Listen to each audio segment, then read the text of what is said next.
What if I told you you've been lied to your entire life? Everything that you've heard about the world around you is false. The truth has been held from the public for almost 60 years. But today, I'm exposing the lies and proving to you why the sun is indeed flat. Let's get right into it.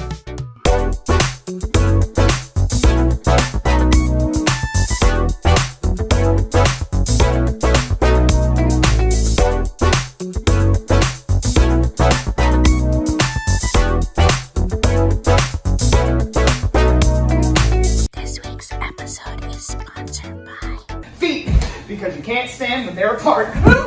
September 2nd, 1967, Nature Volume 215 reads, and I quote, "The facts are these. The orbit of Mercury rotates slowly with respect to the fixed stars, chiefly because of the influence of the other planets, but when these effects have been allowed for, there remains a rotation of 43.11 seconds of arc a century to be accounted for. When this first was appreciated at the beginning of the century, a search was made for other explanations than the disturbing influence of other planets. One possibility then considered was that the sun might be flattened in such a way as to affect the position of the orbit, although people found it hard to believe that this could happen without more obvious disturbances of the orbit of Mercury than the rotation of the perihelion. All this time, the truth has been right under our noses, and we haven't even paid attention to it. These people were hesitant because the only evidence they had was the rotating perihelion of Mercury. But the evidence is all around us, people! Let's begin with my first point. The far side. Have you ever seen the far side of the sun? No! Has anyone ever seen the far side of the sun? No! So do we have any reason to believe it exists? No! And why should it exist anyway? The Earth is only on one side. If it was just as bright on the other side, then there's half the energy of it just going out the window for nothing. Last time I checked, all we needed was one sun, not two. Double sun power! My second piece of evidence? Have you ever noticed that during sunrise and sunset, the sun actually appears to be a little bit squashed? Well, that's actually no illusion. Check this out. So if you're on Earth looking at the sun at midday, you're perfectly in line with it, and so the sun will appear as a perfect circle. But as the Earth begins to turn and get close to sunset, you're now looking at the sun from an angle, and it's going to appear as an ellipse. Yes, I just blew your mind. And for my third piece of evidence, every single photo taken of the sun depicts it as orange. The last time I checked, all the light that we're getting in the world around us is pure white. Point your phone directly at the sun. Tell me what color it looks like. They've been lying to us for ages and we just believed it. And if they can lie about one thing, they can lie about two. So my fourth piece of evidence and my final conclusion, the sun is no star at all, but is indeed one giant, incandescent light bulb. Think about it for a second. It makes perfect sense. If you've ever stuck your hand up underneath a lamp with an incandescent light bulb, you can feel the heat off of that thing. And the sun is massive. I'm more than positive that that thing can give off enough heat to preserve the Earth. And why do you think we have solar eclipses? The government's gotta find a way to service it without us knowing about it. Now when I'm elected president, of course, you will know about it. But guys, this has been going on for ages right in front of our face, and we've been oblivious. Wake up, people! The evidence is all around us, so it's time to stop conforming to the lies and tell people the truth that the sun is indeed flat. And so with that being said, it's time to get down to some low-budget advice, free of charge. Maverick Lloyd 12 asks, how does Batman tie his shoes? Easy. Double bat wing.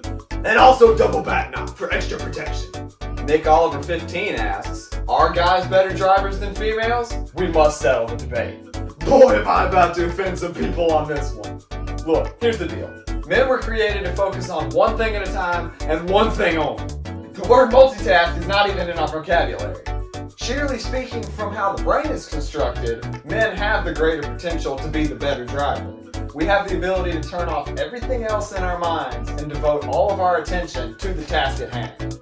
One cannot truly decide a winner, though, without taking into account the fact that men are idiots. The very reason that we have the higher potential is also our fatal flaw. If our jam pops up on the radio and we start vibing while we're trying to navigate somewhere, there's a very non-zero chance that we will miss our turn. And yes, I'm speaking from personal experience. While my personal opinion will remain disclosed, I've given you the evidence so now you can decide for yourself who you think the better driver is. Benjamin Edgerton 4 asks, make the word indescribable make sense. Okay, well, let's cover the obvious first. Why would you use the word indescribable? Because you want to describe something that you just don't have the words for. But if you don't have the words for it, then what does that really mean? Either one, your vocabulary isn't broad enough to make an accurate description, or two, it's something truly beyond your competency level. So in essence, the word indescribable really means beyond me. WPlyler43 asks, I think daylight savings is dumb. Why can't we just leave it?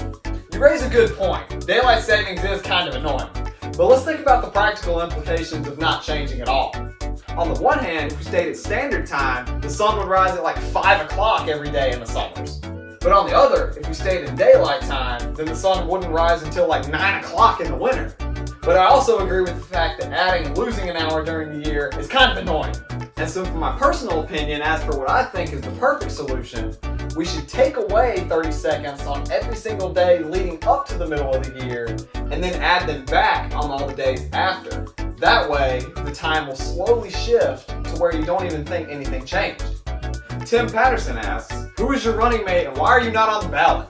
As briefly stated in the last episode, my running mate is none other than Chubby Panda.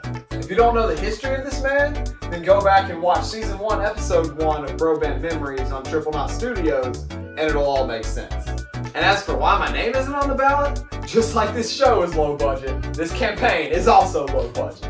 So the only way we're gonna win this thing is by word of mouth advertising.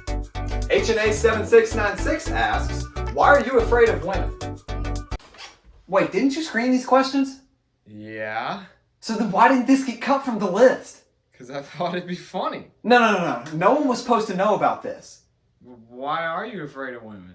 Look, they're just intimidating, okay? They're smarter than I am, and my competency level is too low to be able to understand how to relate to them. But I don't want to talk about it right now. So that's all the time we have for this week. Be thinking about the questions you want to ask me next time. And until then, always remember that broccoli is terrible, Jesus is better, and if you don't play disc golf, you're doing it wrong. Peace out! Oh God!